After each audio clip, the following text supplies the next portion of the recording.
No, guitar players don't sing. Been on tour with Motley Crue. We're playing sold-out gigs. The album's #1. What? Is this a dream? When I play my guitar, I want to fucking murder it. You know, I want to kill, I want to hurt it. I drive rally cars like I play guitar, and I end up hitting trees and upside down in a ditch, you know, European-style guitar player. Whittly, whittly, whittly, whittly. They knew I could play guitar. They didn't know I could sing. You know, put some sugar on me. Oh my God, I'm in a band with Ronnie Dio. Ronnie's mood was so dark that nobody wanted to stay in the studio. It was maybe another area of conflict between he and I, but why did he say that I left the band? I never left the band. I was fired. 40-something years, yeah. Please keep that bit quiet. I didn't quit. You fired me, you motherfucker, you know? 20 quid will do it. Can I swear? Yes. Yeah. Fucking incredible drummer. And those guys smoked so much pot. 4 hours we're in there, we're playing Holy Diver over and over and over again. And I didn't have the money for the flight to London. And the more an audience gives us, the more we can give them back. Kidding me? Like, Thin fucking Lizzy? They ended up getting fired from that band. John Sykes. I know he's a motherfucker of a guitar player and an incredible singer. A band called Black Sabbath, and I think I've heard of them. Myself, Vinny Appice, Jimmy Bain, Ronnie's passed away. Let's call it last in line, because we're the last surviving members of the band. Vivian, amazing to have you here after all this time. It's been a wee while. It has. How are you keeping, man? 40-something years, yeah. Please keep that bit quiet. You know, I was on my way to pick you up today, and I was just thinking sort of back and reminiscing a little bit.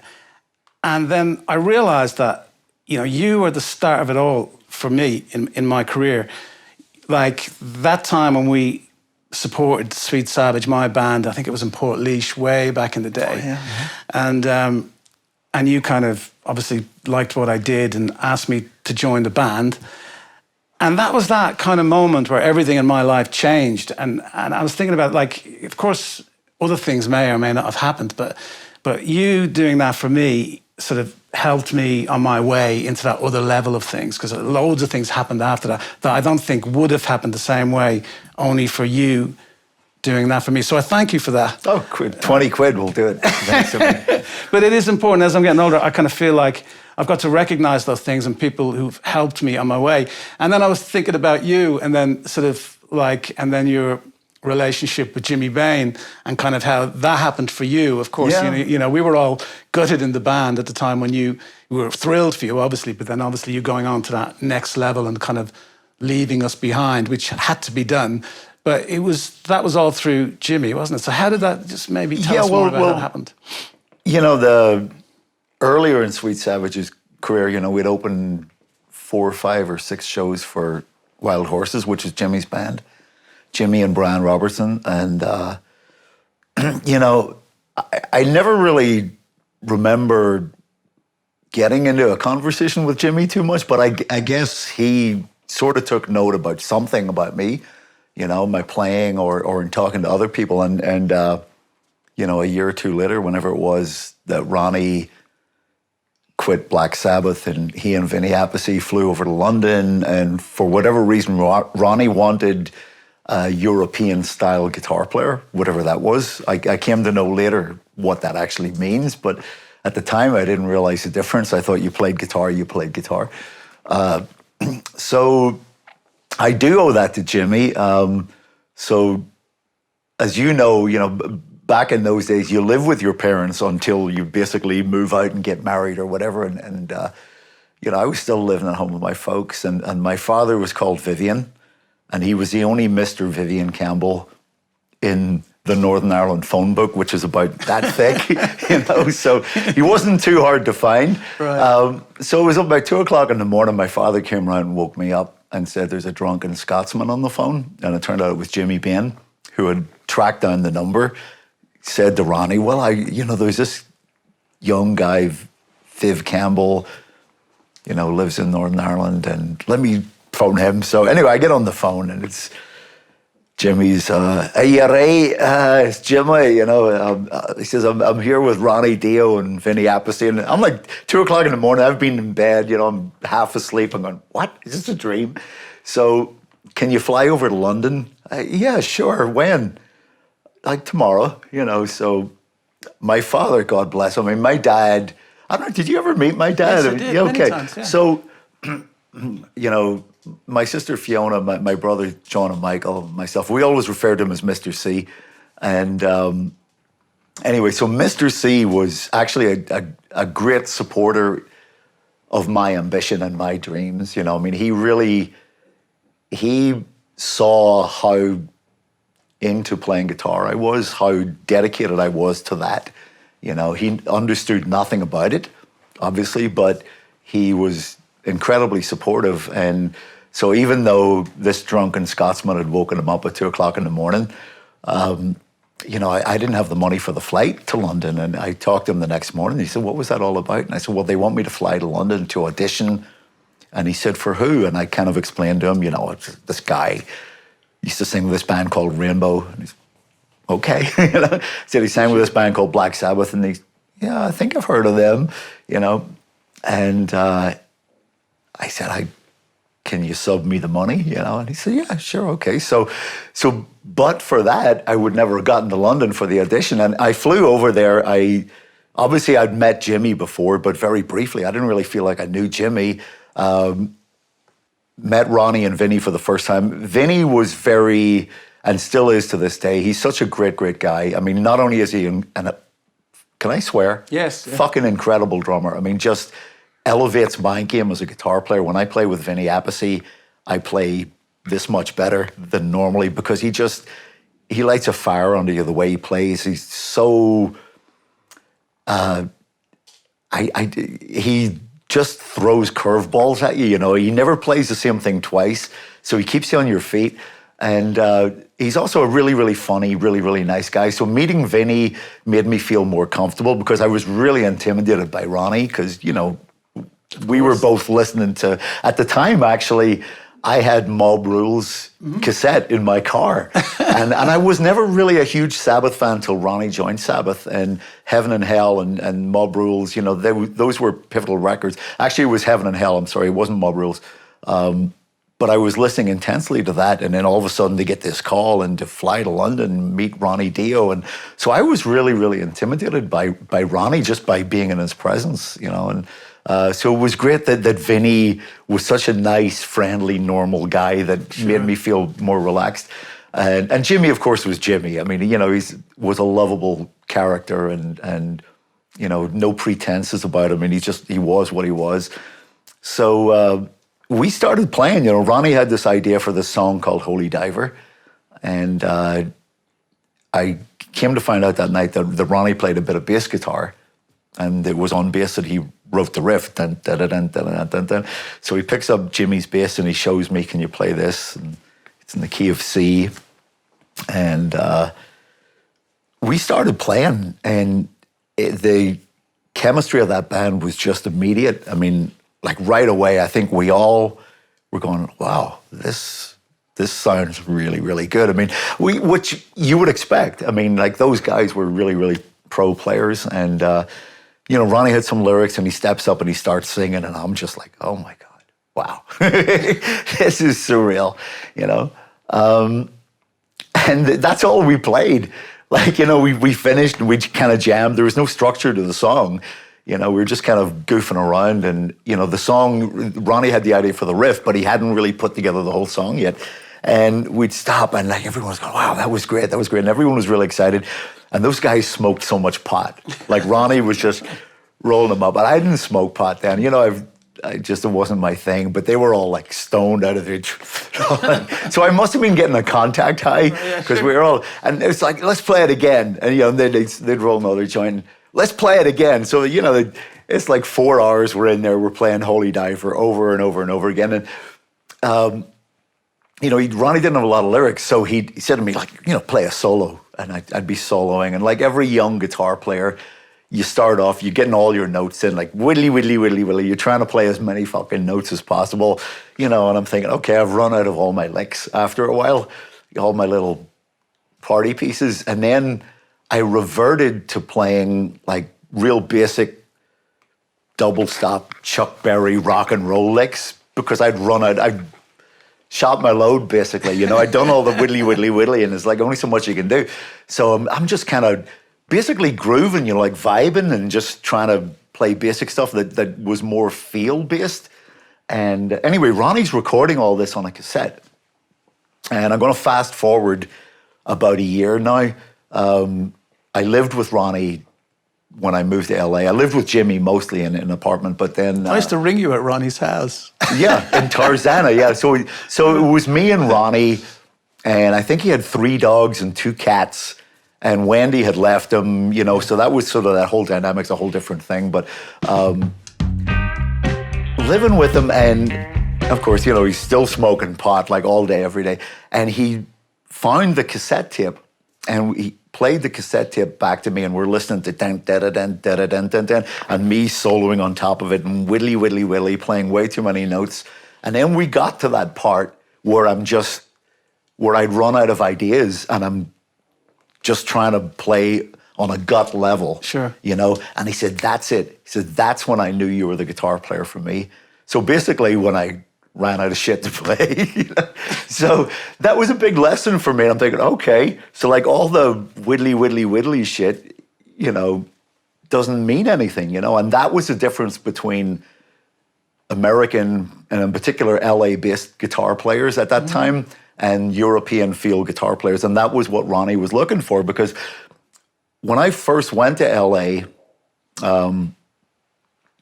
leaving Ireland, I actually thought I was a pretty reasonable guitar player, because basically I only knew me and Pat McManus, you know, and a handful of others. So there weren't that many guitar players. And I kind of thought, well, I can kind of hold my own against those guys. You go to LA, everyone was a guitar player, and every one of them was so, so good on a technical level, like just effortless, like, you know, wangy bar, you know, the Eddie Van Halen and the Randy Rhoads influence, and the whole Guitar Institute of Technology thing that was going on then in the early 80s. Like, these guys had so much technique, you know, like, and I could never play like that. And I remember being really, really frustrated when I first got to LA, and my confidence as a player really took a hit, because I couldn't understand at first why, you know, did Ronnie go all the way across the world and bring me back to LA when he has all these incredible guitar players on his doorstep. But that was part of the education that I got, you know, when he said, that was it, when you started playing Chuck Berry licks. I'm thinking, okay, that's interesting, you know. So it is a feel thing, you know, it's a style thing. And, you know, play that blues style where you bend the notes quite a bit. Exactly. Well, Rory Gallagher was my first concert, my first album. He was also my second concert, and my third and my fourth, because you know Belfast in the 70s, nobody came to play except Rory, you know. So every Christmas at the Ulster Hall, you go to see Rory Gallagher. And yeah, so that blues influence, you know, where it's a very physical thing, you know, so I could never have regressed and learned how to play like those guys from Guitar Institute of Technology, because right from the get-go, they learned to play very delicately, because when you're playing 32nd notes or 64th notes or whatever the hell it is they're playing, you know, and you're playing, you can't lean into it, you know what I mean? Whereas my major guitar influences were guys who were blues-based, who really were physical in how they approached the instrument. You know, starting with Rory, and then players like Paul Kossoff, and ultimately Gary Moore, who went on to be my greatest influence, I think, as a player. You know, those guys really played with conviction, you know, and aggression. And aggression, yeah. There's a lot of... Well, that's that Northern Ireland thing. There's actually violence to it, you know. It's like when I play my guitar, I want to fucking murder it, you know. I want to kill, I want to hurt it, and it's finding that right balance. Like, you can't really do that. Like, you have to bring that energy and that conviction and that intention, but at the same time, you've got to be in control of what you're doing. So it's like anything in life, I think, to do it well and survive it, you've got to play in the 90% range. You can't play 100%. If I played 100%, I'd break my guitar and my fingers, and there'd be blood everywhere. So you learn to play to get to that threshold, and then just dial it back like 1 or 2%. That's the ultimate sweet spot. I mean, it doesn't happen every show or every night, but that's what I aim for. Interestingly, in recent years, I've really gotten into rally driving. And it's the same sort of thing. Like, I drive rally cars like I play guitar, and I end up hitting trees.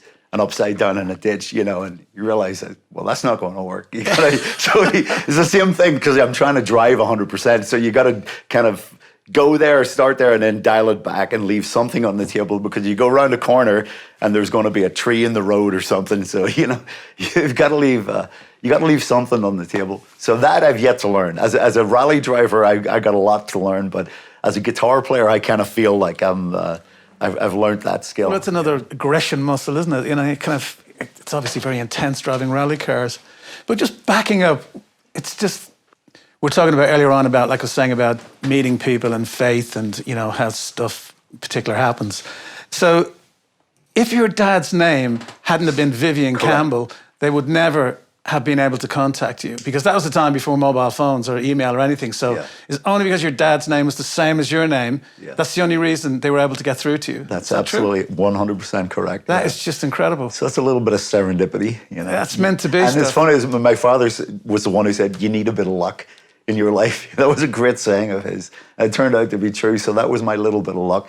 You know, and the other aspect of it, you know, people say, oh, you get lucky, you get lucky, you get lucky. I mean, yes, there is an element of that, but there's also a saying in life that, you know, luck is the intersection of preparation and opportunity, you know. And for me as a guitar kid, you know, we played together, you know, I was into it. Like, I mean, that was my sole focus, like 24/7 guitar. So I'd like to think that I had the preparation part done, you know, and then the intersection of opportunity was that bit of luck, you know, when Jimmy Bain called me up. And I remember you used to wake up when I stayed at your house, and you would wake up in the morning in your boxer shorts and you had that guitar around your neck and you were playing. And I remember when we went to your sort of shed that you had out the back where we rehearsed, and the very first time I heard you play, and without standing up blowing smoke up your ass, but it was like I was absolutely in awe. I remember thinking to myself, I'm gonna hitch my wagon onto this particular star. You know, there's a saying like, you can tell the winners at the starting gate. And I knew straight away, this is like, whatever happens with this band, it's like, whatever happens, but you're going to go on to great things. Because I could see, even then, when you were just a young guy, your dedication and focus to the instrument it couldn't be denied. And the skill was incredible. Even listening back to some of the early Sweet Savage demos, the playing is phenomenal on those tracks. I mean, the production mixes a little here, but the playing was amazing. So you were so focused and dedicated at the time to be the best. Thank you. I mean, it was the intention. I mean, you know, and it was the focus. And I, you know, again, going back to my father, I'd like to think that that's what he heard and saw, you know, even though he didn't understand it, and it certainly wasn't his kind of music. Did he play an instrument? No, not at all. No one in my family. His father played violin, apparently, but his father died really young, like in his early 30s, and he never really knew his father, so that was really the only musical connection in the family, was through my paternal grandfather, who I never knew.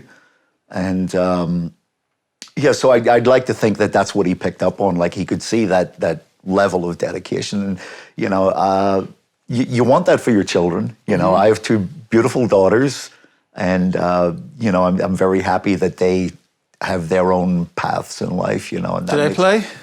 My elder daughter actually is very, very, very musical. She played violin from the age of 4, and she's got a perfect ear. She's got perfect pitch. Beautiful singer. Plays guitar, plays piano, writes her own songs. And I thought that she was going to you know, go down that path and choose a musical career, but she's actually going to medical school and she starts next month. So she took like a whole different turn. And I'm thinking, okay, medical school. Got to keep working for that one, you know. Yeah, but showbiz is a tough world. It is, yeah, I mean, for sure, yeah. And my younger daughter, Una, she wants to be like these guys, you know. She's behind the camera. She wants to be a producer, so.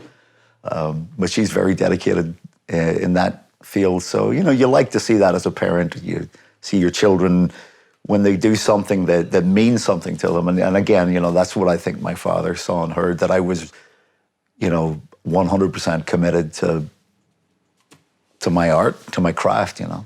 So, you know, I remember also, just going back a little bit, not particularly chronologically, but, you know, when we were working together, we went on the Renegade tour with Thin Lizzy, and that was huge for me. you know what I mean, like massive, and like for me personally, and again, thank you for that. It was a brilliant thing. I remember recently though, you start analysing your past, and my parents didn't come to the show, and I'm like, why not?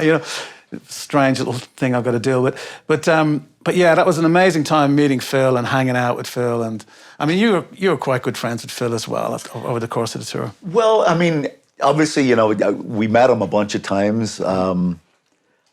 I wouldn't say that I never felt like I knew Phil, because to me, again, like with the Ronnie Dio thing, these people were, icons to us, So I always kind of felt like, they were so far ahead of where we were at that point in our lives, and that feeling, carried through with me personally with my entire career with Dio. Mm-hmm. Like I always felt like a bit of an impostor, like this guy I was listening to him since I was, 11, 12, 13 years old, and then all of a sudden you're in LA and you're in a band with him, and, you're sitting on the couch with him and writing songs and stuff. And I kind of felt the same way with Phil Lynott, and plus Phil, as you well know, was the most charismatic person that I've, still to this day, I have never met any rock star or movie star or any celebrity who carries himself in the same way. Like when Phil walked into the room, it was like, oh my God. You didn't even have to know that he was the bass player, singer, frontman of Thin Lizzy. I mean, the guy just had so much presence and so much charisma. And, and that was magnified, 100 times when he stepped on stage and fronted Thin Lizzy. It was just, he was such a star. So I always felt when I was around Phil, like I was just like in awe, It was just like, oh my God, this is Phil Lynott, And to a lesser extent, I felt that way with Ronnie. I'd be on stage with Ronnie, and I knew that I was his musical partner. Like I was his guitar guy, and he was very proud of me. There were Ronnie was a very complicated person. People always say, "What was Ronnie Dio like?" You can't really encapsulate what a human being is like in a couple of sentences. But there were times when Ronnie and I really got along great, and there were unfortunately many times when we were just like button heads. But I knew that he was very proud of me. And I remember one European tour, we were on a ferry somewhere, obviously in Scandinavia, going somewhere from somewhere. And we were just both standing out on the deck, like wind in the hair, watching the water. And he said to me, I met Ozzy Osbourne a few weeks ago. I was talking to Ozzy, and, I said, you were my Randy Rhoads. He said, because he said Ozzy was going to, that guitar player guy you got, that's interesting. He said, yeah, that's, to me, what Randy was to you, like someone I could really work with. And I just remember thinking, wow, that's, I just felt at that moment like, okay, I can work with this guy. I felt like I belonged there. Exactly. There was a foundation to build on. But then, the next day, I'm still thinking, oh my God, I'm in a band with Ronnie Dio. Holy shit, So I never really could let go of that, And there was a generational thing. I mean, he was so much older than me, and I was so young at that time, and just being in LA, the whole culture shock of that coming from, Northern Ireland. And it was interesting, but, it was a difficult relationship I had with Ronnie because of his temperament, which ran really hot or really cold, and because of my uncertainty about my position and my place there, those two elements made it difficult for us to communicate. And, I've said this many times before, it was kind of like being in a band with your stepfather, because there's this weird dynamic, culturally and generationally, and except your stepfather happened to be Ronnie James Dio, but he did have that sort of a paternal affection for me. Mm-hmm. He was I could tell he was very proud of me. He used to take me to the Rainbow Bar and Grill in LA and Hollywood, and go there on a Friday or a Saturday night, and Ronnie would have like the big table and the whole entourage would be there, and I could tell that he was very proud of like, this is my guy, my guitar player. I found him under a rock in Belfast, But you I think you had a huge ownership of those records, though. Like in your career, of course, you played with loads of fabulous different artists, but I think that early record, like your sound and how you played, was a huge part of those records. So I think your ownership of those records was like very, very present. You know what I mean? Without it, wouldn't have been the same records without you being on them. Yeah, but it took me literally decades to realize that, to come to terms with that. And it actually took Ronnie's passing for that to happen too. Right. Or maybe that just happened at the same time. I mean, that wasn't a direct correlation, but many, many, many years had passed, and I was fired from the band, and Ronnie, for whatever reason, Ronnie went on in the press in the years after that and made that a strong point, like, Viv left the band, is what he always said. And I remember reading this stuff, and this is before internet and social media. You needed to have a publicist to have a public forum, and I couldn't afford a publicist. But, I remember reading this and thinking, why did he say that I left the band? I never left the band. I was fired. I mean, I never wanted to leave that band. I really give 100% to that band. That must be quite hurtful. It was, actually. So the whole thing was very, very painful to me, and so I just shut it out. I wanted nothing to do with it. I was also at a point in my career where musically, I felt like I was opening up doors to other aspects of my musical, my creative side. Like, I really wanted to sing. So this is in my early 20s. I think I was 23, maybe 24 when I was fired from the band. And just to back up a little bit, I remember saying to Ronnie, a couple of things I said to Ronnie. First thing I said was, you know what, you remind me of Tom Jones, because he had that strength, that tonality to his voice. I didn't mean it as an insult, but I don't think he took it well. Tom Jones is a great singer. I know. I said, Ronnie, you're ballsy, your voice. Masculine. Yeah, masculine. I said, you really remind me of Tom Jones. And the look on his face, and I thought, ooh, maybe I shouldn't have said that. But the other thing I said was, can I sing backup? And his reaction was this, and I'm going to point to the camera because this is the visual. He said, no. He said, Richie Blackmore didn't sing. Tony Iommi didn't sing. You're not singing. Guitar players don't sing. And I went, okay. I'm not going to ask that again. And then I started thinking, well, Rory Gallagher was a singer. Jimi Hendrix was a singer. I'm thinking all these guitar players who sing, but I didn't say that to him. But so that was, I was also starting to listen to other kinds of music at the time. I was, up to that point, I was solely into hard rock, and really only because hard rock glorified the guitar. Right. So, and as a guitar guy, it's like everything else was like, where they say, don't bore us, get to the chorus. For me, it was don't bore us, get to the guitar solo. Right. So, but I was starting to, to grow emotionally and musically, and I really started developing an affection for singers. And I remember like playing in Cleveland and Pittsburgh and Philadelphia and New York, all these American cities, and Chicago, getting up early in the morning, going out to record stores and buying, because cassettes were the thing then, obviously, buying cassette tapes, buying Elvis Presley, buying Otis Redding, Aretha Franklin, just anything not hard rock, and listening to this stuff and really getting into listening to different genres of music, and in particular singers. Mm-hmm. And, I think that also worked against me because I wasn't like 100% committed to the metal thing, Sure. And then another thing, like going back to our earliest photo sessions with the band, I'd be standing there smiling, and Ronnie said to me, don't smile. Why are you smiling? And I go, well, I'm happy. And he's like, don't smile. I go, okay. So, but I, Ronnie was from a different era, mm-hmm. He was from the 70s. He was from that heavy metal. What did he listen to? That's a good question. I honestly don't know. Where did his influence come from? When you think about it, Ronnie was a trumpet player. He played 24 Hours at Tulsa. That's Ronnie Dio. Wow. Although he wasn't Ronnie Dio then, he was Ronnie Padavona. He was a session trumpet player. And possibly because of that whole diaphragmatic work, he became really strong as a singer. Obviously, he had a lot of natural talent as a singer. I mean, he didn't warm up. He was smoking. cigarettes, pot, He's a tiny guy as well. Tiny guy, but it's not like you would hear him doing vocal warm-ups. I mean, there was no la, la, la, la, la, la, la. I mean, he'd just go out there and sing.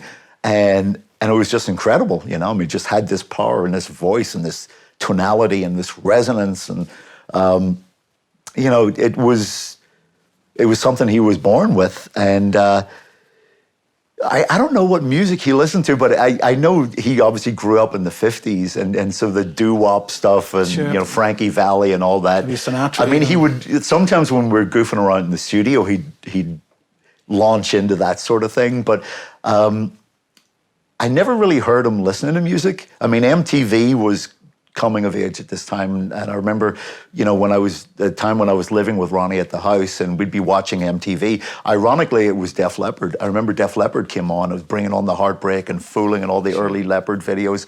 And Ronnie, I remember him looking at the TV and looking over at me and saying, "Do you get this?" And I went, "Def Leppard? Yeah, that's great, And he said, "I don't get this." And I don't know if he was talking about Def Leppard specifically or videos in general, and the whole how video killed the radio star, sure. sort of thing. Because that was his era, growing up. It was audio, it was radio, it was records. It wasn't this whole different aspect, where you had to put yourself in front of a camera and where the visuals were more important. And, he was coming from the original heavy metal, like the 70s heavy metal, Sabbath and Rainbow and stuff, where metal was serious, And at this era in the early 80s, you had bands like Van Halen with Dave Lee Roth. Dave Lee Roth was never fucking serious, But but to me, growing up in that era, there's this element of not taking yourself too seriously and being a little bit more lighthearted and maybe not necessarily having to have everything about your career and your image be so dark and so, heavy brow, so focused. So was he on all the time? All the time. That was Ronnie's thing. And that was maybe another area of conflict between he and I, because I was like, hey, they're singing about, cars and girls and stuff. And, So he wasn't much of a laugh then, was he? No, but ironically, he could be a really, really, really funny guy, but it was a roller coaster because, you could be having a great laugh with Ronnie and then like that, it's all of a sudden the mood changed and it's like, oh. So that must have been quite stressful living and kind of working together though, for periods of time? It was, yeah. I mean, it was a very stressful time actually, but, Because you used to fly back to Northern Ireland at times as well, didn't you? And I did, yeah. I never considered myself an LA resident at that time. When I was only there when we were writing, recording, rehearsing. Then I'd go back, and actually go back to my parents' house. Because what you do, I'm thinking, okay, well, I'm going to stay here for a few months. And, and again, another thing, and Phil Collin and I were talking about this yesterday doing an interview, something that we in Leppard have talked about. I mean, we all loved our parents. Like all of us, I mean, our parents were really, really supportive and really absolutely incredibly instrumental in us, forgive the pun, in us having our careers and getting off the ground. And, we were talking to Nikki Sixx from Motley about this a few months ago. And Nikki was like, you guys, you got along with your parents? Really? And we said, yeah, and all of us, it's universal in Def Leppard. Yeah. Like all of us, our parents would come and all the shows and stuff. And Nick was saying, we never had that. And so I don't know if it's a European thing versus an American thing, or we just happened to get lucky or whatever. But, there was that connection. I have no idea what I'm talking about now. I don't know. I got into this tangent. No, but it's true. I mean, I always felt a little envious of you and your relationship with your dad. Giles Martin is a friend of mine as well. And with George Martin, they got on so great. And I didn't with my father, and I had no support, zero, none. Yeah. And it was always amazing to me, kind of when you'd find people who just had that closeness, and it's a gift, I think, you can learn from it and you can grow from it, but still, I'd rather have it the other way. Sure, yeah. That you get on with them. But I think there's a lot of musicians who don't get on with their parents. I mean, and I suppose it's fair to say that, great art comes out of struggle. So there has to be some struggle somewhere for the great art. Mine was probably raging against that. Yours was something else. There has to be. Well, mine was probably that conflict with Ronnie, It was like, we'd be in a rehearsal room together, and it was either we're having a good day or we're having a bad day. So either I'm having easy conversation with Ronnie, or I'm ignoring him and just putting my head down and playing my guitar. So that was certainly, as you alluded to earlier, it was a stressful time because there was so much uncertainty with Ronnie. You never knew which Ronnie was going to walk in the door. And he did like to exercise a lot of control. Mm-hmm. And I think that also came from his experiences, because he told me some of his experiences, not just with Tony Iommi, but in particular with Ritchie Blackmore in the early Rainbow days. And it was literally called Ritchie Blackmore's Rainbow, mm-hmm. So even though when you think of Rainbow, you don't just think about Ritchie Blackmore, you think of Ronnie Dio. I mean, those songs were great because of the chemistry that they had together and the songs they wrote together.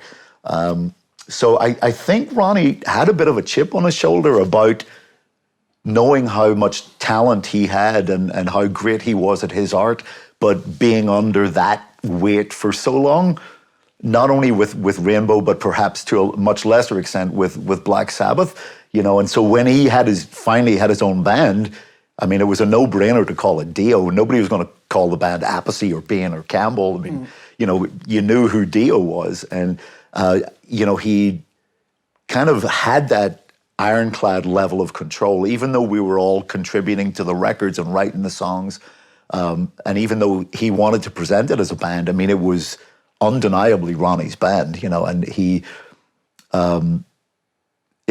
things were great until they weren't great with Ronnie. Probably when it came to business. Yeah, and so there was a lot of that old school mentality of like keeping it very nailed down, and his wife Wendy, up until the day he died, was his manager. Wow. And so that was a very difficult dynamic for a couple of reasons, because they separated very early in the formation of the band. When we went to LA to write and record Holy Diver, they were still a couple. They were still living together, and within a few months they were separated, and that really affected Ronnie's mood, because Ronnie really, really loved her, I believe, till the day he died. And she never saw the value in the band. Wendy always saw it as about just being Ronnie. And that was part of my beef with Ronnie, because when we first got together that night in London at John Henry's rehearsal room, and we were playing Holy Diver for the first time, and that immediate chemistry, and everyone's got goosebumps, like, oh my God, this is working. Is fucking amazing. It's like we all knew it, and Ronnie felt it, and the four of us had a conversation that night, and the conversation was that, it was obviously Ronnie's band. It was going to be called Dio. It was his record deal, but and he didn't have a lot of money, and so he couldn't afford to pay us much. But, we're all going to contribute. He was going to present it as a band. And by the third album, we'd make it a more equitable situation. And that's what got me fired, is because the third album came along and I was, hey, Ronnie, you remember, and we were working for like $100 a week. We were getting paid less than the road crew. First tour, second tour, third tour. There were people out there like lighting guys, sound guys, getting paid more than the guys in the band. But it wasn't about money. It was about the principle with me. I'm very, very big on principle. And respect. Respect, exactly. Yeah. So I went to Ronnie numerous times when we were making the third album, and that was a very difficult album to make because of his estrangement from Wendy. I mean, his mood was really, really dark then. And the big difference between that album, Sacred Heart, and the Holy Diver and Last in Line albums were, when we did Holy Diver and Last in Line, everyone was in the studio all day. Like, I was doing my guitar parts, all the guys were there. Ronnie was singing, we were all there, like listening to every word, every line. We were committed to, we were in it together. And when it came to the Sacred Heart album, Ronnie's mood was so dark that nobody wanted to stay in the studio. We'd record the tracks and it'd be like, I gotta go walk my dog. You don't have a dog. I'm going to get one, So, no, and it was the same for all of us. We didn't want to be around it. The energy was so difficult, I mean, the record came out kind of well, considering that, but that was the huge difference between album number 3 and the first two. And it was unfortunate that it was at this time, this was the third album, and I'm thinking, well, we got to talk about what Ronnie promised us, years ago back in John Henry's, and I'd Went be down like a lead balloon. yeah, so like, and I don't want to talk about it now. Well, let's finish the record first. Okay, right. So we finished the record. I broached the subject again. Hey, Ronnie, you know, we're in rehearsals for the tour. Can we? I don't want to talk about it now. We'll talk about it later. And so we go on tour, and I'm saying, Ronnie, you know, we got to talk about this now. You said, you promised. We've sacrificed a lot. We've contributed more. held More up our end importantly, of the deal. you know, it's not like we were just, you know, hired to play these parts. We contributed to that. Oh, you you're know? a huge part of the So- sound of that record. So Records. he kept putting it off and off, and like, well, we'll talk about it when Wendy visits. And then the next thing I knew, I was fired, you know? And then in the press, it was Ronnie going out and doing press, you know, introducing Craig Goldie as a new guitar player, saying, yeah, well, Viv quit. And I'm reading this thinking, I didn't quit, you fired me, you motherfucker, you know? So that really, really hurt me. So, you know, it literally took decades. I didn't own the records, I didn't listen to it. If it came on the radio, I turned it off. It just really, really hurt me so much that I had given so much to that, and then just being cast aside. And then not only that, but being portrayed as being cast aside, or as being someone who turned the back on it. Yeah. Because I, you know, be betrayed because I was greedy, because I was asking for this. I was only asking the man to fulfill his promise, you know. But I honestly think that it was his wife, his estranged wife, Wendy, who was managing his career, and, you know, consequently our managers, you know. You know, she never saw the value in the band. And that was my real beef with Ronnie, because he knew the value of the band. You know, he was there that first night. He knew how we created and where the magic was, and that he allowed her to just, you know, one by one get rid of us. You know, I was the first to go, then Jimmy went, then Vinny went, and then Jimmy was back, and then Vinny was back. I mean, they were in and out. I never went back.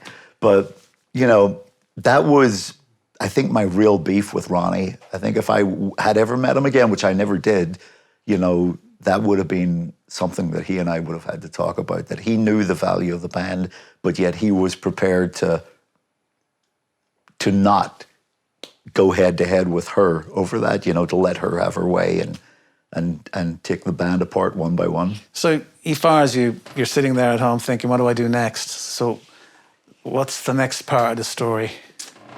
Gosh, well, it's a long story. I don't know. Yeah.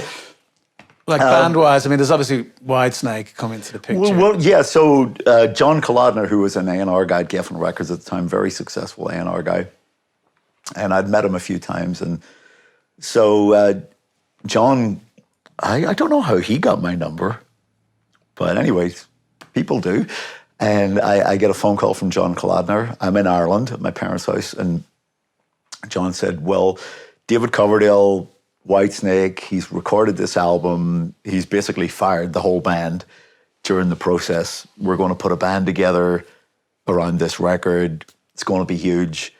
I said, okay, well, can I hear it? He said, yeah, I'll send you a copy. So he sends me the album.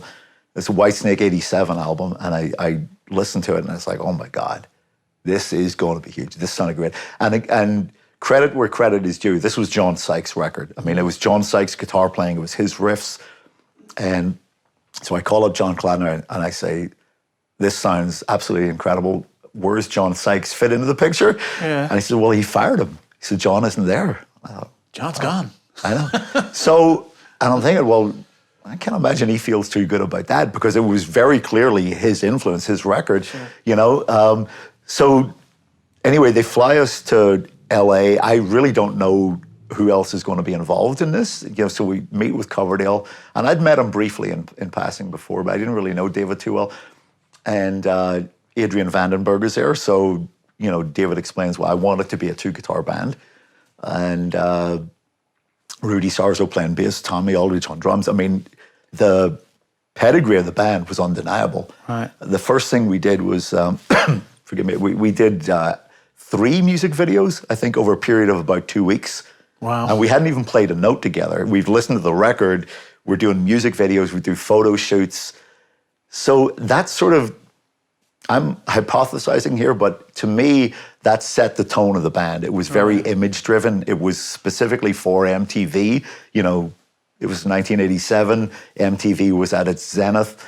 You know, the record out of the box was getting amazing airplay. The videos, you know, right to the top of the charts. So And then there was this little afterthought, oh, we're going on tour, we should probably rehearse. And we literally went into a studio for like 3-4 days to play. And David wasn't even there most of the time. He came down for a couple hours. And so we're just like left to, Adrian and I talking, well, what part are you going to play for this? And what solo are we going to play? So, and Adrian and I immediately start fighting over who's playing guitar solo.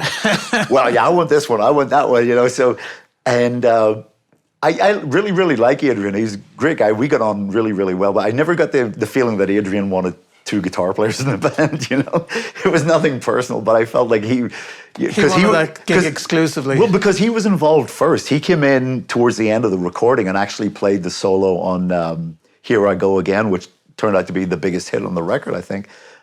So, and at the time, Adrian confided with me that David hadn't told him it was going to be a 2 guitar player band. Right. So when I show up, it's like, what's he doing here? Well, there's going to be 2 guitar players. And, again, I say Adrian and I got along really, really, really well, but I don't think he ever really wanted me to be in the band, with all due respect. So, but anyway, so we start playing, and we got, like I say, 3 or 4 days to rehearse. Nobody knows who's singing what part, and it's like, David wasn't there to give us direction. Like, we're sort of making this up as we go. And we started playing, and I'm thinking, this doesn't sound the same as Dio. And these guys are incredible players. Like Tommy Aldridge, phenomenal drummer. Rudy. Everyone's got this pedigree, but yet to me, we didn't have what that Dio band had. We didn't have that immediate connection, and because of my lack of experience at the time, I didn't really connect that. I didn't realize that's what it was. That this chemistry that a really great band has doesn't happen to every band, even though everyone in the band is an incredibly experienced player. Like, you couldn't fault the careers of my bandmates in Whitesnake at that time. I mean, everyone had the pedigree, everyone had the talent, but we didn't have that connection. And maybe if we'd rehearsed for a month, we might have found that, with a bit of direction and a bit of hard work, but we weren't afforded that opportunity. I mean, it was like, we got to go. We're on tour. We're going on tour with Motley Crue. We're playing sold out gigs. The album's #1. Your MTV video is the hip clip of the week. It's like, you got this interview, you got that interview. I'm thinking, well, we need to figure out who's singing what part. So, and having come from the Dio band, where it was so absolutely immediate, like right off the bat, it was like, there's something missing here, So it was more like a business than a band. Well, it's just, I think that we were rushed into it, and that the focus was on the image and the publicity and the machine. And then because we didn't create the music, more importantly, we didn't, we no weren't ownership. We didn't know the spaces in between the beats. We didn't know it from the inside out. When you write a song and you make a record, you know the space in between. It's not just the notes you play. You know when to breathe and when to make it feel alive. And we didn't have that. So we went on tour, and it didn't make a lick of difference. Everyone loved it, and it was highly successful, and I had a great time. And they ended up getting fired from that band too, so that didn't work out so well. I'm 2 for 2, That really took a whack to my confidence. Why did he fire you? What's wrong with me? Why can't I keep a job? It was difficult. I mean, there were a lot of situations. I mean, I just had gotten married in 1987 also, and my wife and Tawny Katane just did not get along. So there was a bit of that conflict, like behind the scenes stuff that was heavy baggage for me to carry. And I'm big on principle. And like, when somebody has a problem with your wife, then I got a problem with them. You know what I mean? So that was difficult. And again, going back to the Adrian thing, I really, and I don't want this to come off the wrong way, I love Adrian Vandenberg, lovely, lovely guy, and we got along great. But I don't feel that, when stuff started to go a little rocky, I'm not so sure that Adrian was saying, oh, it's going to be fine. I tend to think that maybe Adrian was weighing the scales of justice a little bit, putting his thumb on it. Well, maybe, maybe we don't need this guy. Well, look, I mean, I think there may be something to the fact that, I'd venture to say you're kind of more officer material. you know, you're sort of not someone who's going to be very led.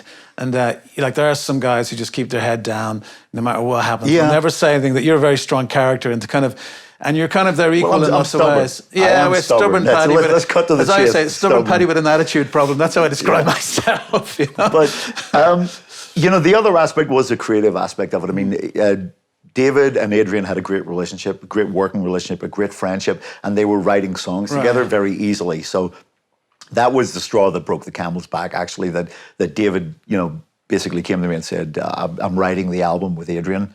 So I knew right there, I mean, I was just going to be playing somebody else's parts, which I'd just done for a year and a half playing John Sykes's parts, but I didn't see that for me as a long-term career choice, you know. So, and maybe that became a little bit apparent in my attitude, you know, and that probably led to it. You know? So it was just, it was all these little things, you know. So in hindsight, it wasn't a bad thing, you know. I mean, it was a little strange at first, and thinking, okay, I've been fired from 2 bands consecutively, and at the time, actually, I'd been asked to produce some demos for a band called River Dogs in LA, and you know, principally as Rob Lamoth, the singer and principal writer in the band, incredible talent, and so you know, I had that. So I like the day after being fired from Whitesnake, I was in the studio with River Dogs, and you know, and then they fired their guitar player, and so I got nothing else to do. I'm going to play guitar with this band.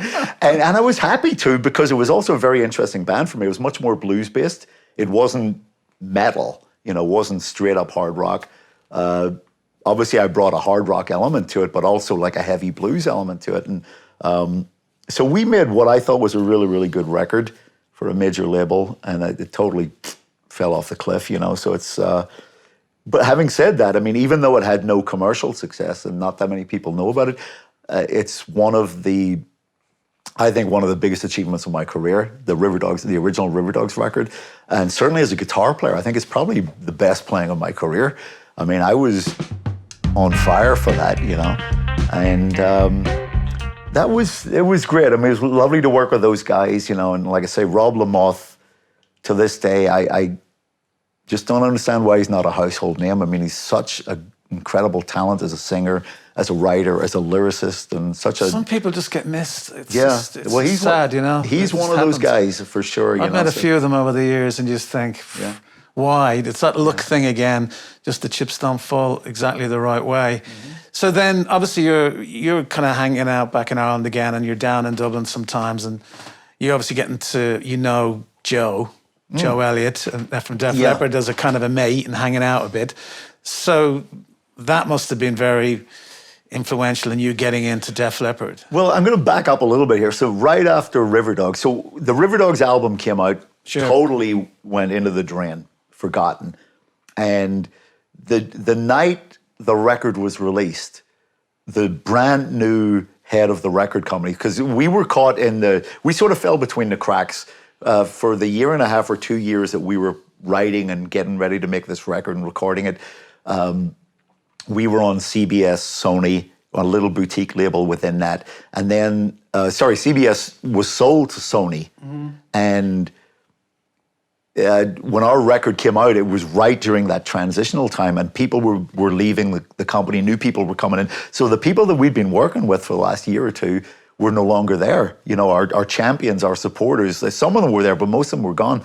And the brand new head of the label, an English guy, flew over to LA. We were playing the Roxy. It was our album release. Like, we're so excited. Finally, this record's coming out. We're playing the Roxy. He takes us to dinner before the show and literally says to us, I don't hear it. I don't get it. I'd like you guys to start working on another record.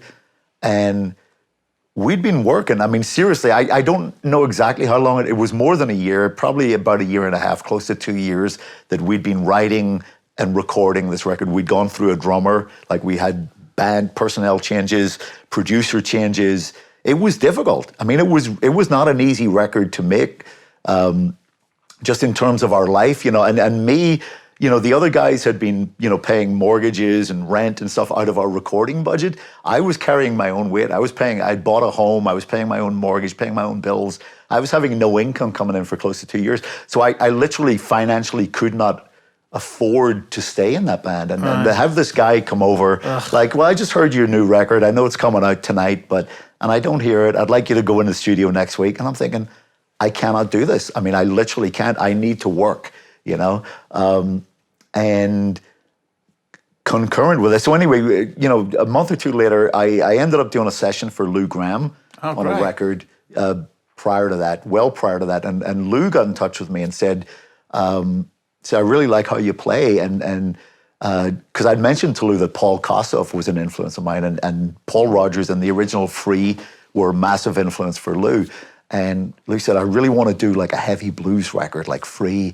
I think you'd be great for that. And I thought, okay, well, let's talk about that. So I was still under contract with CBS Sony. He had a contract with Atlantic Records, so we had to have lawyers involved to get an overrider for me to be involved in that. And we ended up doing a record that didn't come out to my ears anything like what Lou and I had discussed. And Lou at the time, he's such a lovely, lovely person, one of the nicest people I've ever met in the industry, and obviously such a great talent and great singer, but he was going through a really difficult time in his personal life at that period, and he was missing in action, basically, when it came down to doing the record. He was there at the start, and then he was gone. So things were moving in a whole different direction than what I felt comfortable with musically, and the record came out, and Lou, unfortunately, just wasn't available to do PR, promo, Was it and just stuff. as Lou Gramm? No, the band was called Shadow King. Shadow it was presented as a band thing. It was one record. It was a self-titled record. Came out on Atlantic. I think it was 1991. The record came out. But anyway, so like I said, Lou was having these personal issues. Just wasn't available. Literally wasn't available to do anything. And we ended up doing one show at the Astoria in London. And you know, concurrent with that, I'd been working on my voice a lot, working with a lot of vocal coaches, working on my songwriting talents, working with a lot of co-writers and cutting demos for publishing companies and stuff. And I still was under contract to Sony Records. So I wanted to make my own record. I was thinking, you know, Dio fired, Whitesnake fired, River Dogs didn't work out, Shadow King fell apart. You know, I'm thinking, fuck this. I just got to do my own thing. So I was trying to find my way through that, trying to find my voice and my skills as a singer, trying to find the right musical balance between, I'm not a hard rock singer, you know, and I do gravitate towards a bit more organic, more maybe pop influence stuff when it comes to singing, more soul. But obviously I'm a hard rock guitar player, so I'm trying to find where does all this work? And that was my focus, and I was very happy with that and very invested in that. And then Joe calls me and said, and this is like about a year or 13 months or something after Steve had died, you know, and they'd finished up the Adrenalize record. And Joe calls me up and said, well, you know, we finished Adrenalize as a 4-piece, but he says Def Leppard is a 2-guitar band.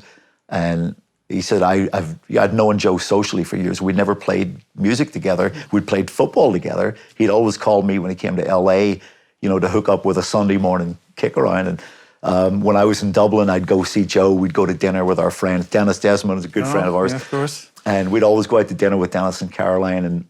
And Joe said, I think you'd be perfect for Def Leppard. And I was very conflicted because it's Def fucking Leppard, you know? And Joe was asking me to come join the band. And at the same time, I'm thinking, I don't have a good track record with staying in bands. And I was invested in, you know, going down this route of doing my own thing. And but at the same time, you know, I knew Joe and I knew the kind of person he was. And I knew that I could get along with Joe. You know, he's a genuine person. Yeah, and he is. What you see is what you get with Joe. And I felt, okay, well, if the other guys in the band are anything like Joe, I've got a fighting chance of making this one work. So we got together, and Joe actually prepped me a little bit. He says, you know, you got to understand, like when you sing background vocals in Def Leppard, there's a certain way we sing. You know, it's like we don't put consonants on the end of words. You know, it's like, bleh, it's got to be like this. So funny thing, and I wish I had a GoPro set up in the car, but I remember it was February in LA, and it was raining, because that's usually the rainy month in LA, and I had a little Honda CRX at the time, and Joe's in the passenger seat, and I'm driving. We're driving around LA in the rain, and we're singing, and he's teaching me how to sing Def Leppard style, and we're singing the chorus to Animal, we're singing the chorus to, pour some sugar on me. It's not me, it's me. You got you're like at a football game, that's how you sing the BBs. And so I'm thinking, God, if somebody had a recording of this, but it was so bizarre. And then we went in and we played, and we did this. It wasn't just one time. This happened over a period of weeks. I'd go in and I'd met the other guys, and we'd go in and we'd play. And I think they were all pleasantly surprised that I could actually sing a bit, Right. And when I think about back then, that was 31 years ago. I think, as a singer, I'm so much more developed now than I was then, thanks to being in Def Leppard for 31 years. But, it sounded great, but it took more than one time. It was more about getting to know each other and seeing if the personalities fit, rather than, they knew I could play guitar. They didn't know I could sing. Like I said, that was a bonus. But we did social things together. We went and we played football together. We went to dinner. I remember we went to the movies, went to IMAX to see the Rolling Stones, the big 30-foot screen. And then we'd go back to the rehearsal room the next day and we'd play again, the same songs. And this went on for like 2 weeks or something. And so that's what it was about. It was like a courtship, like getting to know each other's personalities and to see if it would work. And then I remember they went and locked themselves in a room and talked together for hours on it. It seemed like forever. And I'm thinking, what the fuck are they talking about? It's taking this long. It's like either it's working out or it's not. So it turns out there were a couple of other guys that they'd played with. John Sykes, again, was one. And another guy, Huey, forgive me, I can't remember his last name. It's been so many years, but an English guy from Birmingham. And so they'd had these guys that they were playing with. And again, it was less about the playing and the singing, because John Sykes, I know he's a motherfucker of a guitar player and an incredible singer, So I'm thinking, well, if it's just about guitar playing and singing, I think John's got the gig. Yeah. But it wasn't. It was about having that personality fit, to make it work. So like I say, it's been 31 plus years, and so far so good. But it is an incredible band. I mean, Def Leppard, it is so different. I mean, having had the benefit of this experience of being in so many different bands, there's nothing, absolutely nothing compares to Def Leppard. And it's difficult to put into words, but it's every single aspect of what it is we do. If it's writing songs or rehearsing those songs or recording those songs or going on tour or the production of the show, everything, or the way we present ourselves or the way we do press, or no stone is left unturned. Every T is crossed, every I is dotted, everyone brings their A game. There's a level of work commitment in Def Leppard that does not exist in other bands across the board. And everyone does it. Everyone contributes, and everyone has their little area of expertise. And it really is a wonderful organization. And it doesn't surprise me that at this stage in Def Leppard's career that we've had this resurgence where our audience is growing, and now we have a multi-generational audience globally, and that we're playing stadiums. It makes sense, because we've worked towards it. There has been a goal. Sure. It's not random, it's not by chance. Yeah, I noticed that at the show in Prague a couple of nights back. I just thought the attention to detail was fantastic, and also the kind of focused, kind of organizational, sort of emotional impact of it was very. I don't want to use the word controlled, but it's like, we're giving people what they want. We're doing it as professionally and as brilliantly as we can, and trying to make the record sound like it. But then I thought, and I'm just maybe I'm wrong here, but the Last in Line, your other band, which is just not like that. Not so at that's all. kind of flexing this other aggressive muscle from Vivian Campbell, like that needs to be exercised once in a while. You're very disciplined in Def Leppard, but this is a whole other. That's exactly right. I mean, that's how it is. I mean, there are two different muscles to me. They're two entirely different bands. I mean, the Leppard show is very buttoned down. It's very produced. It's, I don't want to say choreographed, but it is rehearsed. I mean, it's exact. You know what's going to happen. And so we're always nuancing. You know, we measure our progress forward in tiny, tiny increments. Last in Line is a fucking train wreck, you know? Right. It's totally different. I mean, it's four guys in black T-shirts playing in clubs and theaters. I mean, we don't have lights, we don't have video, we don't have lasers, we don't have production. We can't afford rehearsal, you know, and we go off on tangents, you know, we play shit, and then if we feel like it, we start jamming, like in front of a live audience. So that would never happen with Def Leppard. And also, you know, the vocal element in Def Leppard is really what separates us. I mean, we're like the Beach Boys meets Black Sabbath or something. I mean, or the Eagles meet Van Halen. You know, there's just this vocal thing. Whereas I said to you earlier, people think we mime. I mean, the first time I heard Def Leppard years ago, before I was in the band, I thought they were miming. I remember, you know, as I said to you earlier, I went up to Joe after the show. It's the very first time I saw Def Leppard in Detroit on the Hysteria tour.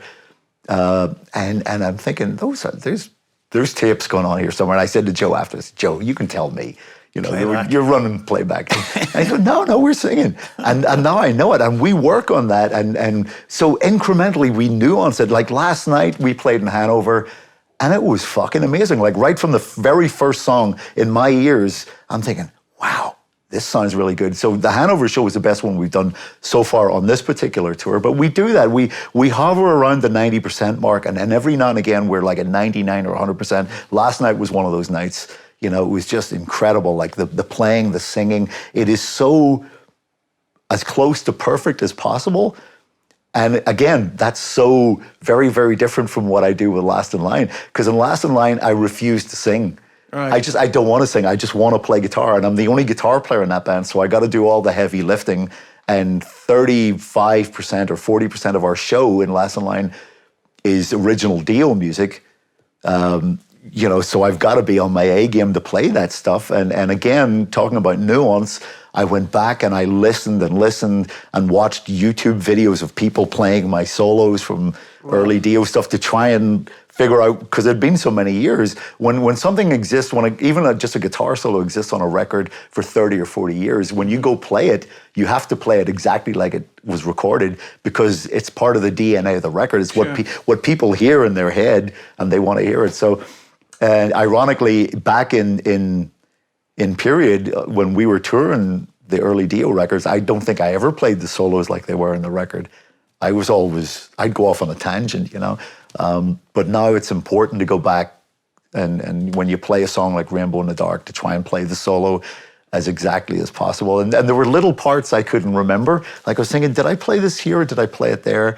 And I went on YouTube and I was watching all these guitar players play. And here's how Vivian Campbell played Rainbow in the Dark. I go, that's not how it's fucking, that's useless. I go, no, he played it like this. I go, no, I fucking didn't, you know? And then I found one guy, and I couldn't even see the guy's face. Well, he was sitting on the edge of his bed or something, playing a Les Paul. And you know, you could only see the guitar in the hands. You couldn't actually see what he looked like. And he played, that's it, that's the part I was missing. So thank you, anonymous YouTube guy, to help me fill in the little gaps I couldn't remember.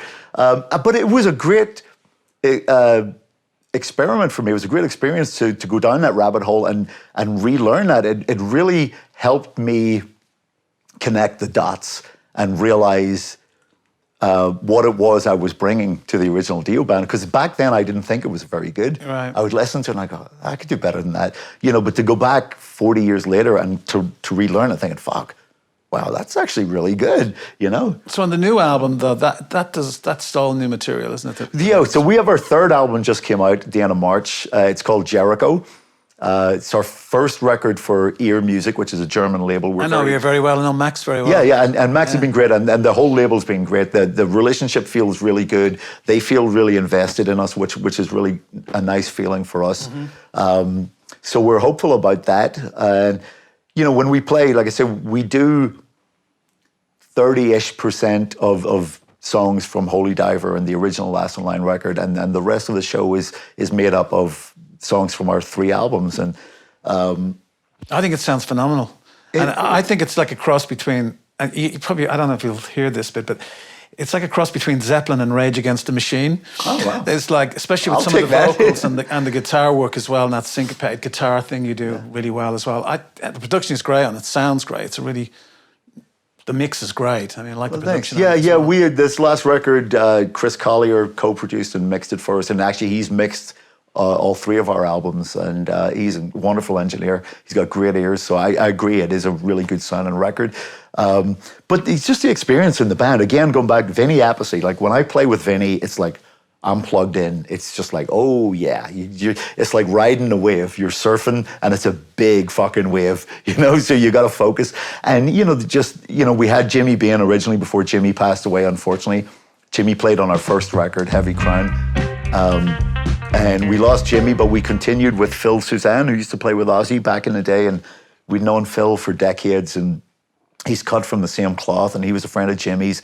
But Phil's a different player than Jimmy. He's less fundamental, more ambitious, pushing the boundaries a bit. So, and Andrew's incredible singer and has a bit more of that punk ethos that we don't have. He's slightly younger than us and brings a bit more attitude. But you used to listen to the Sex Pistols back I in the did day actually. as well, We grew up in that era where there was that overlap, between classic metal and prog rock going out of vogue, and then the punk thing and new wave and the new wave of metal, So yeah, that was definitely a big influence. I loved the Sex Pistols. Yeah, I me loved too. that energy of Steve Jones guitar playing. I mean, that was And the Clash as well, which I loved. Because thinking of that, it's like the drummer and Jimmy, like you're only ever as good as your drummer. I think that's kind of true. yes. Yeah.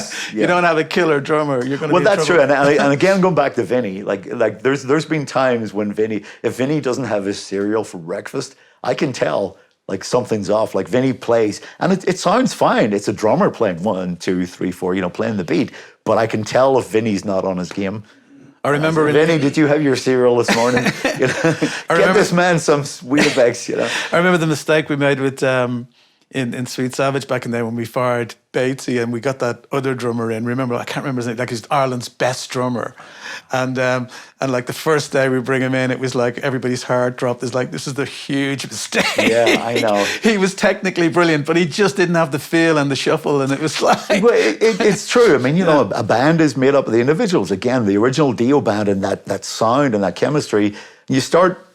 It's like a game of Jenga. If you start taking stuff out, sooner or later it falls apart. I mean, the Whitesnake version 32, 37A, whatever that I was in, incredible players, but we never had that opportunity to find ourselves and connect like that. So it's no 2 people play alike, whether you're a singer or drummer, or keyboard player, bass player, guitar player.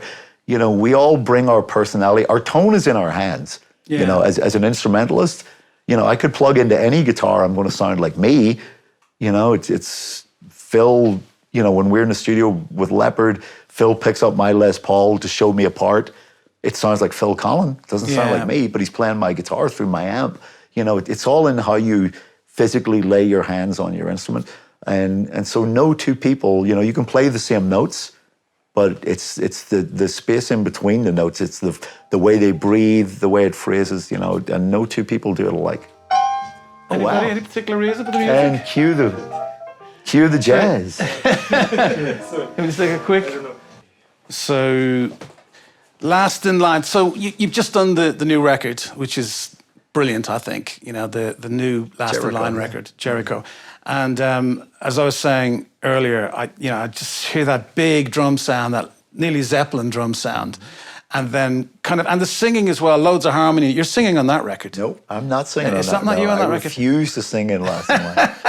Yeah, it's a bit of a sore point actually with Andy, because he wants, obviously when you do it live, you want reinforcements, and Phil Suzanne sings, so I But it's got all those thirds and fifths going on. Yeah, it's got a lot going on. Yeah, so those. they between Andy and Phil, they need to work out how to make it work live. I'm just staying out of that. I just want to play guitar. I mean, again, going back to exercising different muscles, I mean, for me, that's 100% the focus of Last in Line is to just play aggressive guitar again, and to be able to do so with the free rein of like, just, you want to go off on a tangent? Let's go off on a tangent. You know, like we have these open-ended solos, you know, on certain songs where I just play until I just don't want to play anymore. You know, and that sort of stuff doesn't happen in Def Leppard. Def Leppard, even when there are guitar solos in Def Leppard songs, they're very concise and they're in service of the song, you know. Whereas in Last in Line, it's gratuitous.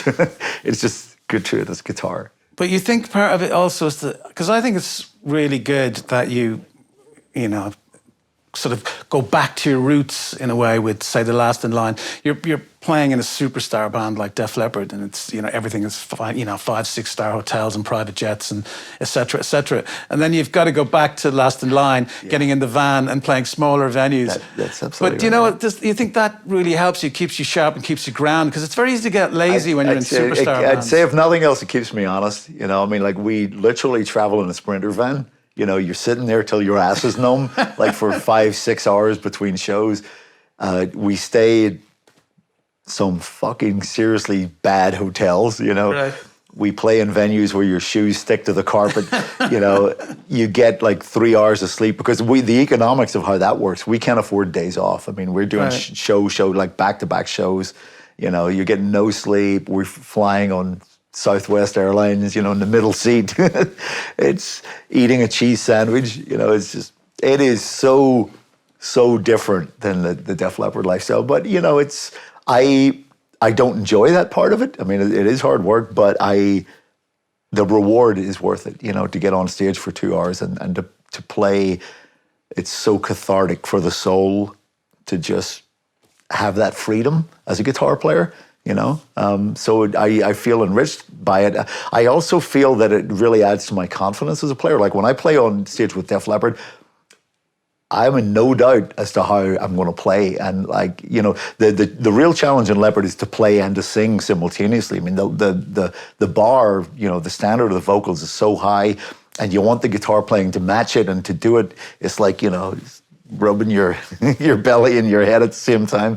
It's you know, to have them both be as good as it can be is difficult. But it's such a great privilege. I mean, I feel very, very lucky to be in not just one, but two incredible bands. The singer's got a great voice as well. And he plays with Great White as well, doesn't he, I think? He did some work with Great White a while ago. He's not doing it anymore, but...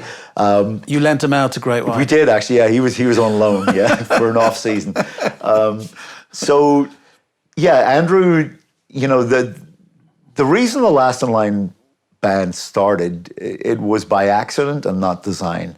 I had, in 2010 and early 2011, I got a call from Scott Gorham.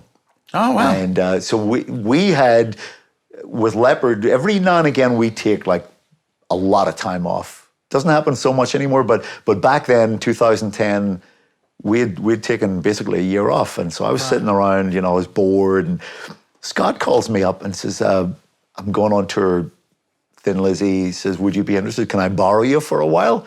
Because he had talked to Joe. He's a good friend with Joe, and Joe had told him that we were free, and so if he wanted to. So he calls me up, and I'm saying, are you kidding me? Like, Thin fucking Lizzy? Yeah, I mean, it was like a wet dream for me. Sure. So I actually, ironically, I spent more money in gear for the tour than they paid me because I wanted to try and get like the authentic sound. And you know, because I grew up on that stuff like Black Rose, you know, Jailbreak, Fighting, Johnny the Fox, you know, Live and Dangerous. I knew every fucking note. I knew Scott's parts and I knew Brian Robertson's parts, and obviously I knew all the Gary Moore parts. So, and we're actually, funny enough, we're in rehearsal and we're playing, I can't remember what song it is, but I'm playing a solo, and Scott says to me, well, that wasn't a Robertson solo, that was one of mine. And I'm saying, no, it was Robbo. On Live and Dangerous, it's definitely Robbo. And he says, no, it's not. I'm going, okay, you're right. You're absolutely right, Scott. You played it. I'm thinking, he's fucking crazy. But it was so fun. I mean, because Brian Downey was in that lineup. So it was Brian Downey, Scott Gorham, and Darren Wharton from the original band. Yeah. and myself and Marco Mendoza on bass and Ricky Warwick was singing. And we had so much fun. I mean, it was a pretty hardcore tour in terms of lack of luxury and stuff. Again, more last in line than Def Leppard, but just such a joy to be playing the songs of my youth.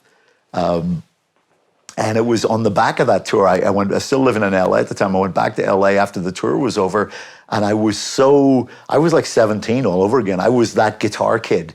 You know, I wanted to play guitar. And I called up Vinny and Jimmy, and we'd remained friends over the years. I mean, we didn't talk that often, but we were always close. And I said, you guys, you know, you doing anything this week? You want to go in a room and just play? So myself, Vinny Appice, Jimmy Bain, you know, go into a room. And it was by coincidence, actually, that about a year or so prior to that, Ronnie had passed away. Now, we started playing, Jimmy and Vinny and I, and at that point, I think it was 21 or 23 years or something since we had played together. But again, it was like, whoosh, like as soon as we started playing, it was like that connection was there. It was so immediate, and we were just having so much fun, and I was just enjoying really letting loose on guitar again. And it was Vinny who said, we need a singer. Like, let's do this next week, but let me bring in this singer guy, you know, Andrew Freeman, and, you know, just to kind of complete the sound. And so Andy comes in, and Andy starts singing, and he's a really ballsy singer. I mean, he's really powerful like Ronnie was, but his tonality's totally different. Doesn't sound like Ronnie, but yet you have the sound of the Dio band, Jimmy and Vinny and I playing those songs, and this singer who brings this whole different tonality to it. And I just thought, this is an interesting, you know, juxtaposition, you know, Sure. Dio band, different singer, but he can carry it in his own way. And I said, wow, this is great. Shall we do some gigs? Like, let's go out. We're all living in LA at the time. And I said, you know, let's just book a club date and go do some shows just for fun. And like right off the bat, you know, I'd said, well, Ronnie's passed away. Let's call it Last in Line, because we're the last surviving members of the band. And had I known 10 years later would be on our third album and that was a serious band, I don't think I would have named it Last in Line, because that, to have a band be named that, it goes both ways. You know, it kind of ties you to the past. At the same time, it's a great privilege to be able to have that connection, but we are writing and recording new music. So there's this weird sort of thing sometimes where people see it as just being about the early Dio music, whereas we actually are moving forward musically. So, but we started playing, and we had no ambition. It was just about playing songs from the first three albums and playing clubs around the LA area. And then we got offered a chance to come to Europe. So we came to Europe and we did a tour, and then we got offered a chance to go to Japan, went to Japan, did a festival date. And it was off the back of that, about 2014, 15, we got a call from Frontiers Records, and they said, would you guys be interested if we give you a budget? Would you be interested in writing and recording new music? And so that was the first time it actually became something other than just like this little part-time fun project. And once we started doing that, we thought, okay, well, this become a real band. And it got off to a really, really rocky start. As I said earlier, we released the album, I think it was early 2016, February of 2016, it was The Heavy Crown was the name of the first album. And Jimmy passed away, I think, like 2 weeks before the record was released. And it was just very sad. Like a real gut punch. It's like, oh my God, you know, and Jimmy was really invested in it. I mean, little story about Jimmy. So Jimmy had no tattoos until we started making that record. And he went and he got it was actually, I think, on his right arm, he got a Last in Line tattoo with a logo. He was so proud of being part of that. He needed that so much at that time in his life, I think, you know. It really gave him that focus to be creative again. And Jimmy was a wonderful, wonderful human being. I mean, you know, he had a lot of demons. Obviously, that's been well documented, but he was a wonderful person and a very creative person and a very giving person, you know, and he certainly gave us all to that. And so it was really, really sad when he passed away. I mean, it totally like pulled the rug out from under us, you know. We canceled the tour and stuff, and then a few months later, you know. Did you know he was ill? I only knew like literally about a week or so before he passed that he was that ill, and he never discussed it. I mean, he I don't know if Jimmy actually knew he had cancer, or if he did know, he didn't want to confront it. You know, but he certainly didn't talk about it. But we could tell he was ill. And we had a couple of shows booked, and he literally died with his boots on. I mean, he died. We were on a cruise ship playing a show, or supposed to play a show. We played a show in Miami the night before the ship sailed, and Jimmy was really, really weak. Like, he did most of the show sitting down between songs, and you could tell he wasn't well. But you know, we said, Jimmy, you know, we don't have to do this. You know, and he said, no, I want to do it. So right up to the end, So I'd like to think that at least he was in that happy, creative space when he went, you know. Because he was a huge part of your life, as I said, going back to that, you know, fateful phone call. Indeed, You know, I owe a lot to Jimmy, you know. So he was a good friend. And you think your relationship with music has changed from when you were younger to now? Oh, totally. Yeah, I mean, well, we all changed. I mean, I listened to Chopin, you know. I get up in the morning, I listen to Vivaldi. So do I mean, Beethoven. I mean, I love classical music. I mean, I can't get enough of it. I love blues, I love jazz, I love Ella Fitzgerald, I love Kate Bush, you know, but I also love Jeff Beck. And then when I hear a great guitar solo, I'm in awe, you know. So I'm just a music fan. But at the same time, I don't actively listen to music a lot. You know, it's not like I schedule it every day. And when I'm in a car, I never listen to music. You know, I just focus on driving. But, you know, some people like Joe. Joe is a mad audiophile. He's got a huge record collection. He's like an encyclopedia of music. He knows everything. He's got a radio show. You know, he is very eclectic in his tastes. I'm totally the opposite. I love music. I love to play it, but I don't have to listen to it. I also am very comfortable with silence, you know. Is there anything you're listening to at the moment that you love, that you've heard over the last year, that you thought really floated your boat? Nothing from modern music, you know, because I'm not actively seeking it. I know there's great music out there, and every now and again I hear something that's new that is just mind-blowing, but I don't, you know, it's unlike when you're 18 years old and you go to the record store or whoever people get their music nowadays. I'm so old. But, you know, I don't do that anymore, but to give Joe credit, Joe still does that. He actively seeks out new music, and when he finds something, he's all about it. Oh, you got to hear this, listen to that. You know, whereas, like I say, I stick with what I know, and I'm quite happy to just live in my own thoughts sometimes. You know, I don't need to have that. But playing music and listening to it are two very different experiences for me, you know. I love playing music, which is why I think I invest so much in Last in Line, because I don't need to be doing all that extra work, you know.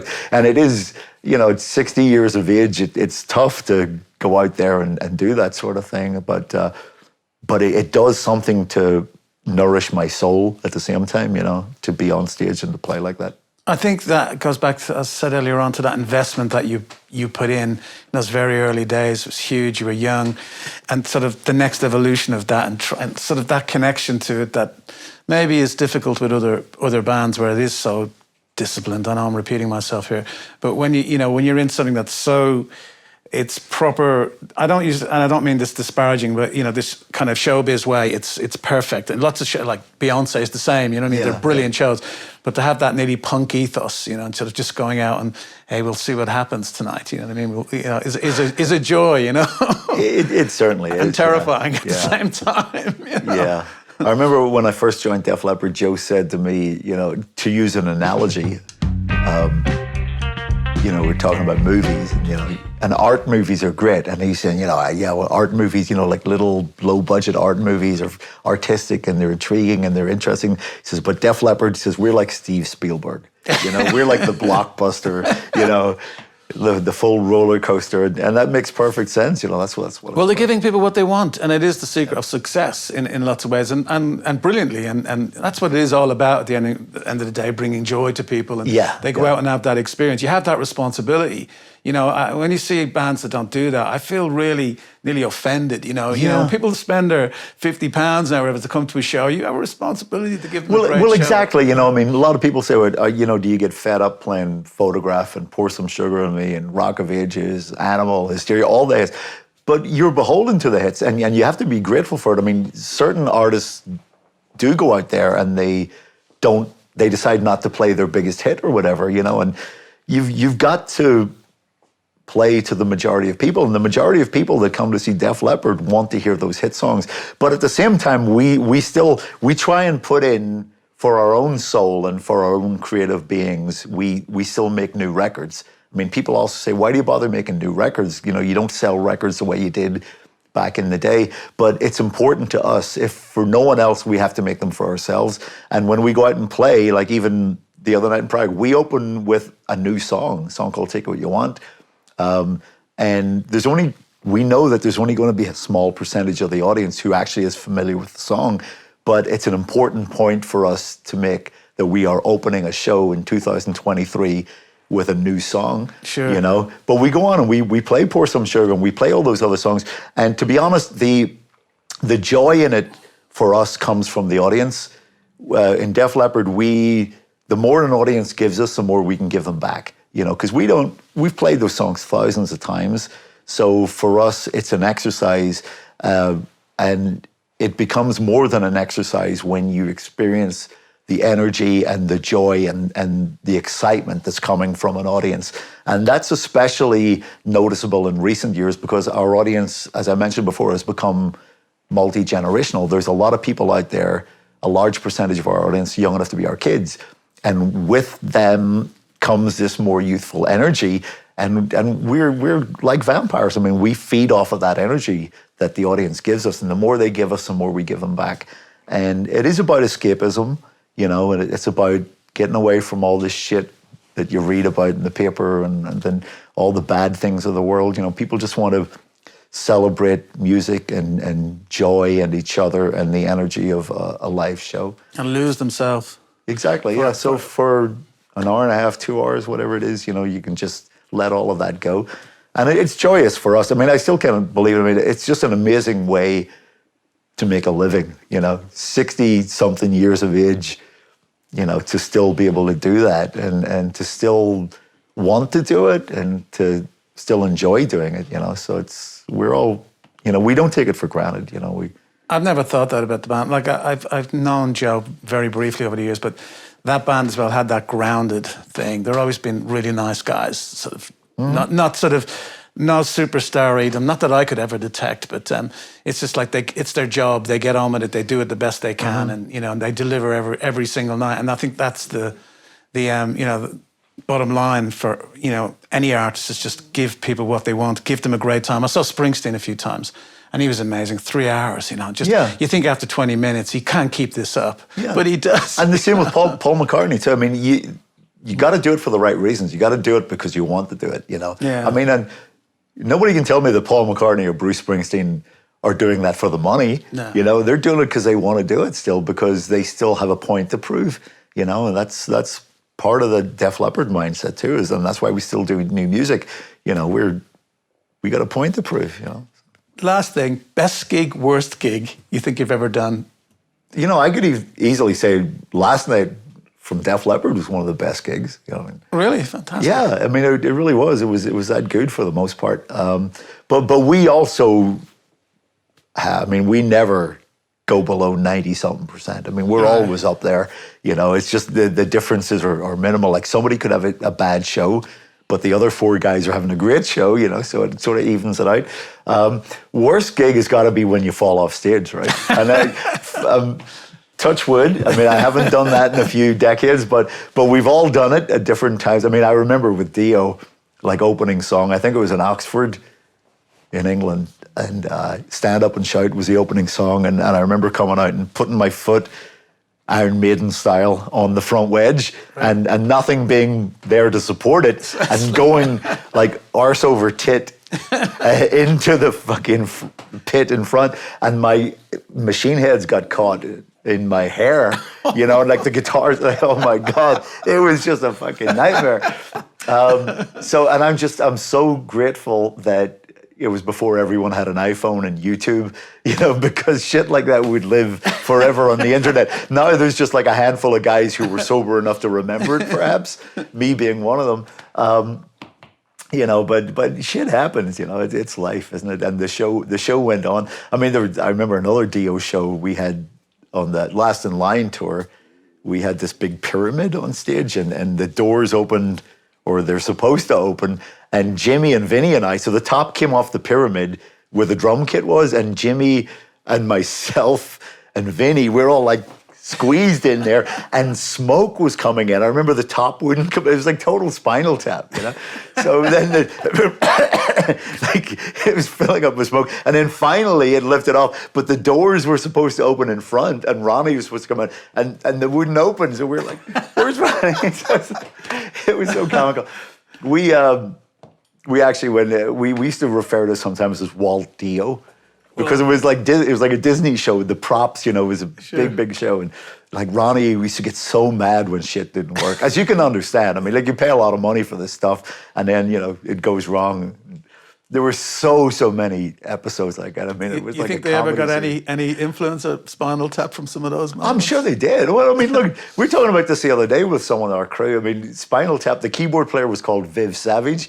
You know, I mean, there's two guys from Def Leppard right there. So there's got to be, yeah, it's art imitates life. You know? So what's next? What's last in line, obviously, and Def Leppard? Anything else, or what have you got sort of coming out? All was going.